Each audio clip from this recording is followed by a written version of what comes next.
Selamat pagi. Salam Jumaat untuk semua. Dan seperti biasa, video-video ini dibuat untuk yang pertama, sebab jauh memandu, mengelakkan mengantuk. Letak di dia punya holder, kita boleh cerita-cerita sampai bila? Sampai bila-bila. Okey. Pagi ini saya akan berkongsi setelah almost 1 month pakai IMAS 5 Premium. Ya, penceritaan awalnya sebab saya ingat nak beli Prime mula-mula memang khas untuk fikir kerja, pergi balik kerja, sebab ada juga kereta yang lain yang boleh dipakai. So plan nak beli Prime, tapi entah macam mana ding-dong dengan SA, lalu belilah Premium ini. So sebulan pakai dia, saya boleh kata syukurlah dapat beli Premium. Sebab kalau Prime itu walaupun fungsinya memang sesuai dipakai, tapi alangkah baiknya kalau bateri itu lagi banyak, ya, lagi jauh perjalanan kilometernya, lagi bagus. Dan sekarang ini pun untuk saya lah, saya bercakap untuk saya, alangkah baiknya kalaulah IMAS 5 ini dia boleh ditambah baterinya sehingga range dia boleh sampai 400 km. Kalau dia 400 km itu, khususnya kalau nak dibuat di Sarawak, memang sangat okey. Kenapa? Sebab Pen Borneo kita tidak ada charger yang banyak, ya, hanya di bandar-bandar on the way itu saja. Jadi kalau jauh boleh sampai 400 km itu sangat bagus. Kemudian di Pen Borneo ni pun jarak di antara satu bandar itu pun boleh tahan jauh dia. Adalah 2 jam lebih ke 3 jam, 4 jam macam tu. Jadi kalau dia punya jarak itu lebih jauh tadi tu lagi ngam. Kalau di Semenanjung lainlah, sebab mungkin ada R&R itu, jadi mereka boleh pakai pada waktu mereka rehat dan boleh cas sedikit-sedikit. Tapi berbeza dengan di Sarawak. Soalan saya, entah di Sabah macam mana? Adakah charger dia lebih kurang macam di Sarawak? Tidak berapa banyak. Sebab kalau di compare dengan stesen petrol, kalau di Sabah tak payah bawa gelen-gelen minyak, sebab ada saja petrol station di sepanjang. Sebab masa itu saya buat solo riding 10 hari pusing-pusing satu Sabah. Jadi saya kata mungkin paling-paling pun bawa satu botol air 1.5 kola macam tu, masuk minyak, simpan di plastik, lekatkan di bahagian depan motosikal. Itu saja dah cukup, sebab stesen minyak memang banyak, ya. Tapi kalau untuk EV charging, tak tahu. Kalau dia banyak, memang seronok bawa kereta ini, boleh charge di mana-mana, sempoi saja. Dan yang paling best dia, apa yang menarik, yang kedua dia adalah boleh pakai ini untuk camping, ya. Sebab di belakang ni dia punya kerusi boleh dilipat. Kemudian aksesori ada menjual bahagian belakang dia tu, dia macam box lah yang boleh disama levelkan rata dengan kerusi belakang. Jadi kalau kita tak berapa nak tinggi, bolehlah, ya, kita sengit-sengit, kita buat dia punya kerusi penumpang sebelah kiri ini pergi ke depan. Jadi kita boleh pakai ini untuk camping. Tapi itu tadilah, kita mesti tahu di mana nak charge ke lokasi-lokasi yang kita kena camping. Sebab kalau tak ada, naya tu guys. So bila kita nak pakai dia untuk camping, ya bestnya sebab kita boleh pakai aircon ataupun fan saja dalam kereta ini, dan bateri taklah cepat makan, ya. Mungkin dalam kita camping tu kita tidurlah pukul 10 ke sampai ke pagi, entah mungkin 6% ke 10% ke, itu andaian sajalah. Tapi menggunakan dia waktu camping ni sangat bagus. Apatah lagi dia ada V2L, iaitu sistem penggunaan gadget elektrik yang menggunakan bateri kereta ini sebagai power bank. Jadi itu sangat bagus. So sebulan macam mana? Ini korang dengar, sebab video saja, tapi saya tak boleh ambil gambar, jadi korang dengar. Sekeliling depan dia ni so far tak ada api-api, semua tu okey lah. Sebab kalau ada api nanti pun dia makan bateri juga, itu okey. Dia punya power window apa semua ni control dia okey, no problem. Boot depan, front trunk dia tu di depan okey, belakang okey, sebab di belakang ada button untuk tutup dia. Di remote pun ada, di screen media player pun ada. So control itu sangat bagus. Aircon, sofa so good. Tempat simpan armrest dia ni pun okey. Cuma yang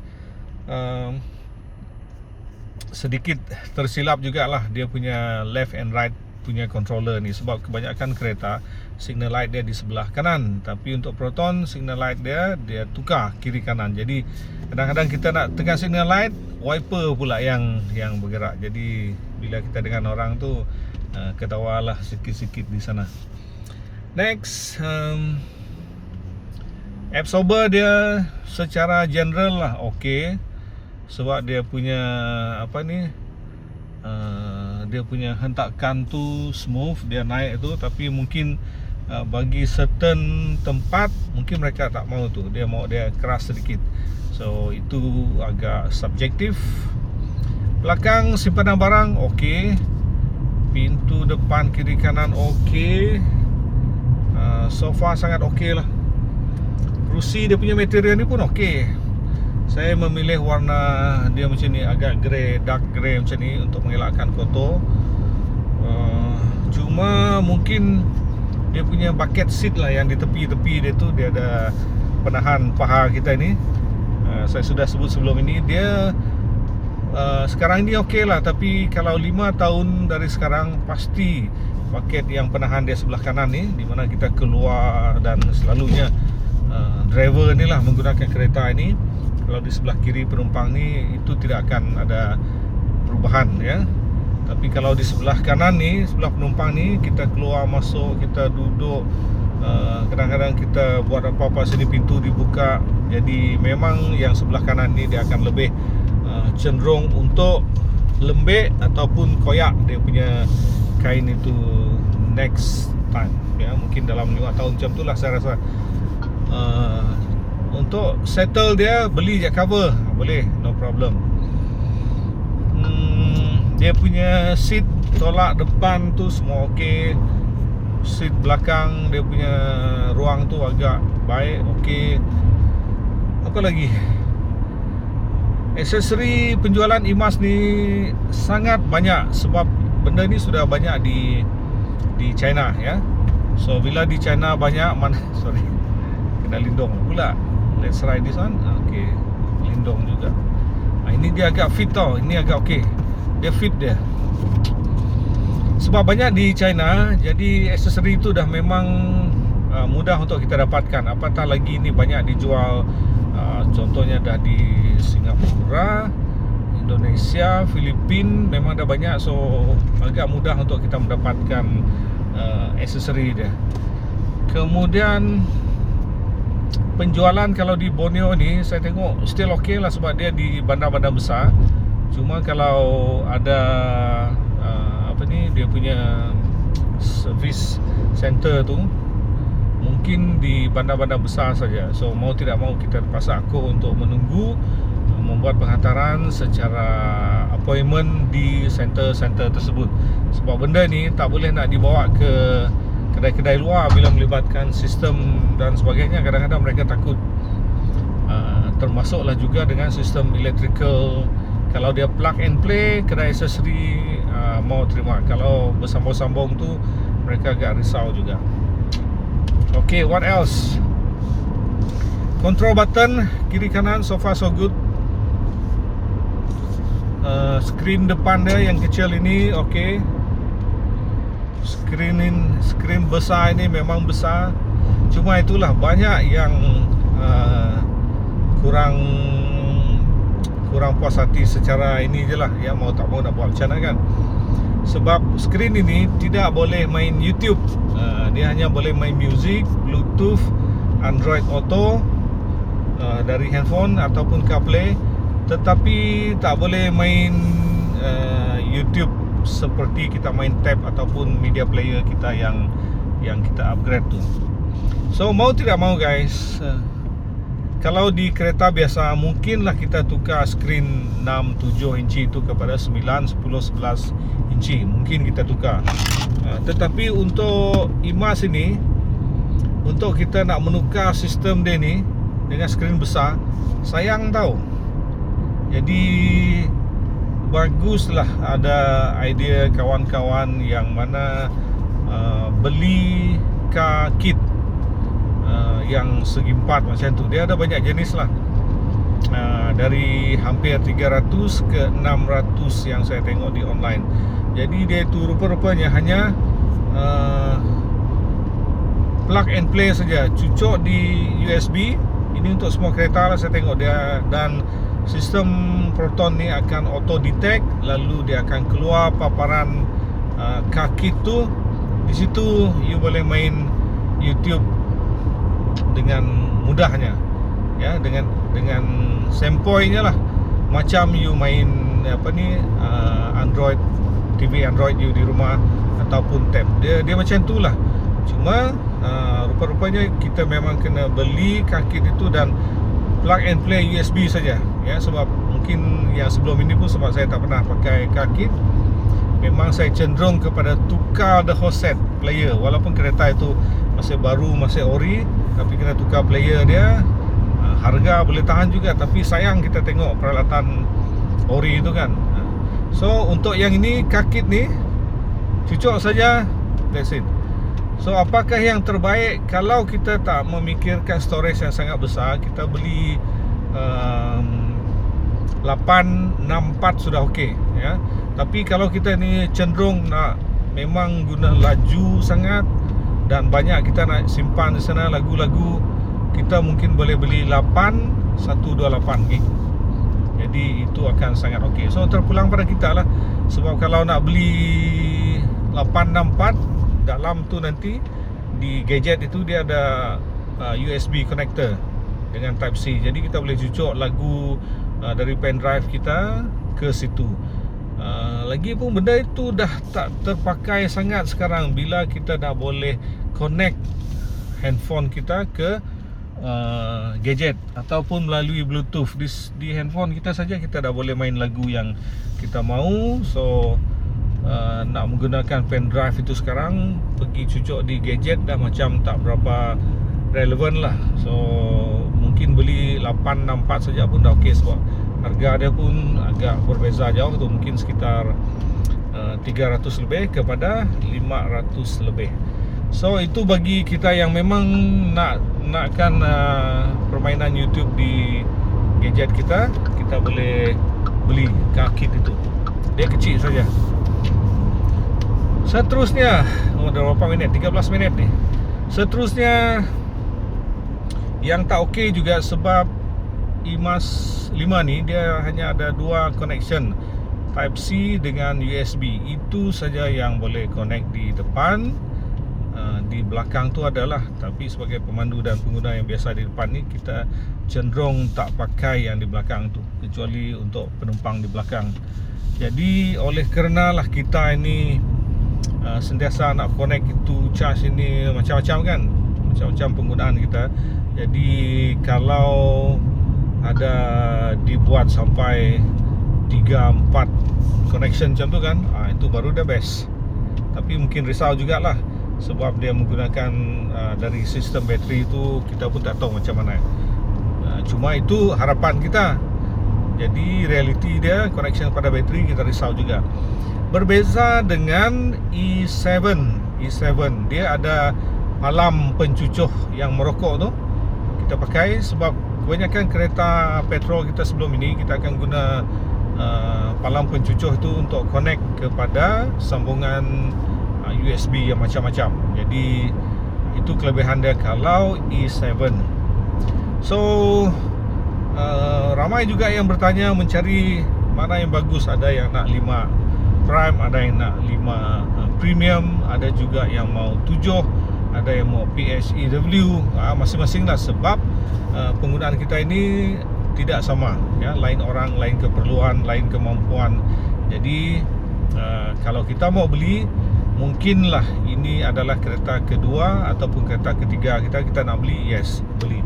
Kalau ini kereta pertama, mungkin jangan dulu. Melainkan kita nak guna ini kereta pertama, kita nak beli E7 PHEW, contohlah kan, kita nak pakai dia untuk jalan jauh, no problem. Tapi belilah satu kereta sampingan, contohnya Azia ke, Myvi ke, ataupun Beza ke. Kalau macam tu okey. Kalau bergantung kepada satu-satunya kereta elektrik ni agak bahaya juga. Tapi kalau kita stay di bandar, tak apa, kita pakai je Grab untuk mungkin dalam sekitar 1 minggu, 2 minggu untuk settle kereta kita, okey. Ya, termasuklah macam kita nak install charger di rumah kan, itu dah ambil masa tu. Ya, bukan orang tak nak buat, tapi banyak ramai yang membeli, so proses membuat itu agak lama. Termasuklah nak macam dapatkan free granny charger tu yang kita pakai di rumah guna plug 3 pin, itu pun sangat lama. Ini dah sebulan dah saya, tapi belum lagi terima benda tu. Jadi ada dalam kalangan geng-geng EV ni dah beli sendiri, dah pasang, dah cuba, macam-macam lah. Jadi 1000 persoalan, 1001 persoalan yang melibatkan kereta EV ni. Tapi kalau kita memang nak beli je, sebab satu kelebihan benda ni, dia punya teknologi ni sangat bagus lah.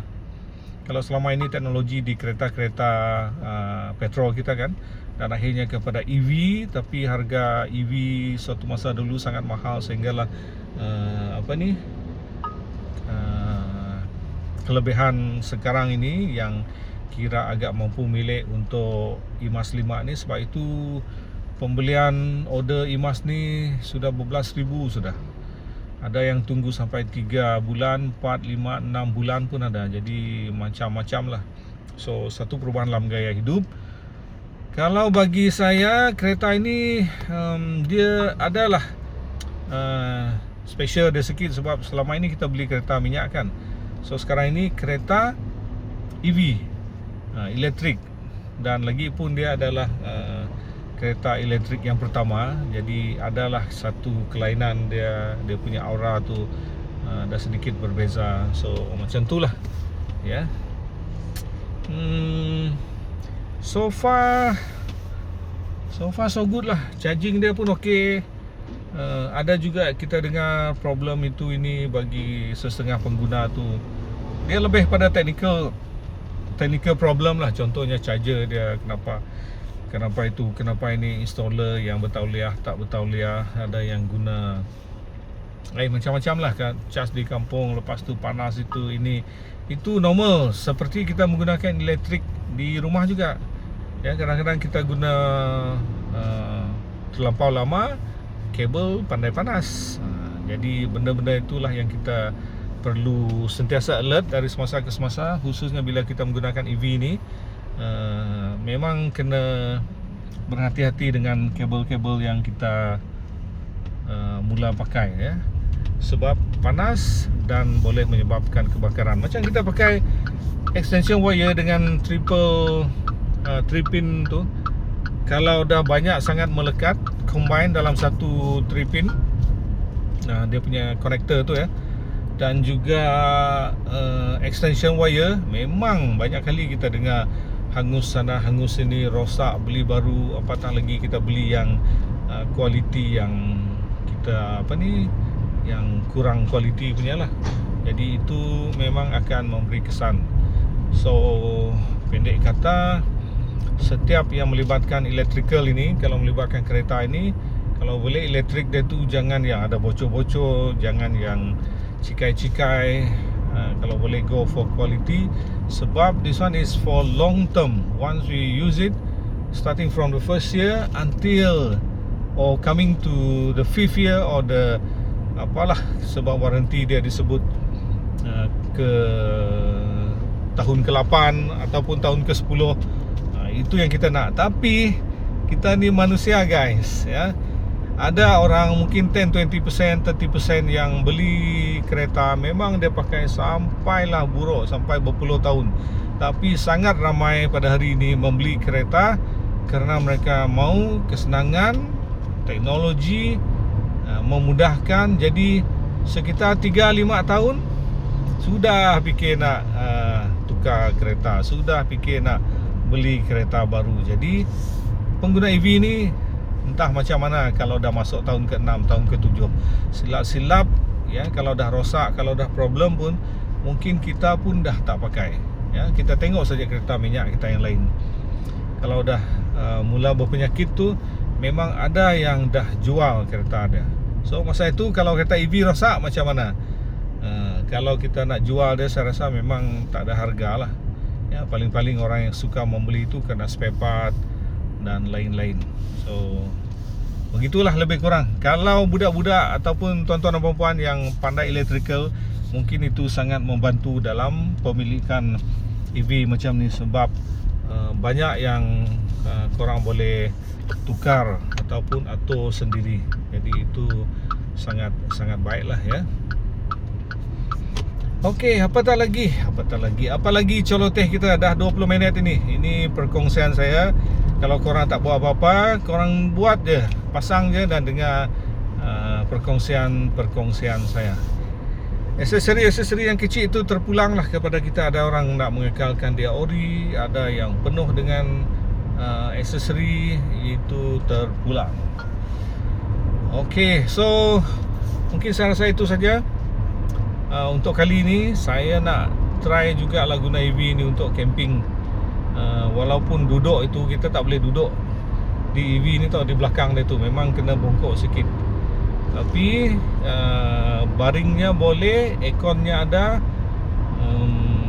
still worth kalau bawa ke camping. Kalau kita ni jenis yang tak boleh panas, tak mau panas, memang EV is the best lah ya. Apatah lagi kalau kita tempat camping tu dekat-dekat ke, sehingga bateri kereta kita masih banyak, itu memang sangat okey. So with that, thank you very much guys. Lepak-lepaklah selalu di online saya, komen-komen sana. Kalau nak tanya apa-apa, tanya saja. Okay, ciao.